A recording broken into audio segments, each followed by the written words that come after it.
Sword and Staff describes itself as a third-way RPG, combining strategic combat, expansive world exploration, and idle progression systems. One of the game's greatest strengths is its world design. Set in the land of Canstein, the game features a large map divided into distinct regions, each offering new areas to explore and secrets to uncover. A major early objective is finding and activating the goddess statues scattered throughout the world. These statues provide permanent bonuses to idle resource production and experience gains, making them invaluable for long-term progression. The game offers more than 200 skills that can be mixed and matched alongside a dual-class system that encourages experimentation.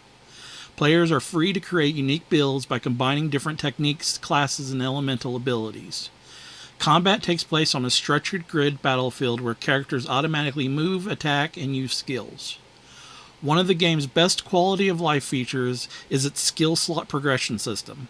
Upgrades are tied to the slot itself rather than individual skills, meaning any new ability placed into a level slot immediately inherits that slot's level. This allows players to test new builds and strategies without wasting valuable upgrade materials.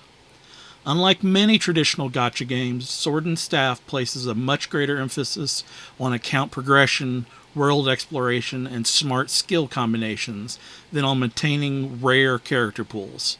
Success feels more dependent on player decisions and progression than on luck. Visually, Sword and Staff is impressive for a mobile idle indie game. Exploration feels genuinely rewarding thanks to its expansive map, hidden treasures, and fog-covered areas waiting to be discovered. Progression is closely tied to how much of the world you've explored, giving players a constant incentive to venture into new territory. The story, however, is fairly minimal. Your primary goal is simply to continue your journey and stop the forces of chaos. Each island contains a small, self-contained storyline that guides you towards its conclusion before sending you off to the next island through a portal. While serviceable, the narrative is not the game's main attraction. Overall, I would give Sword and Staff an 8 out of 10.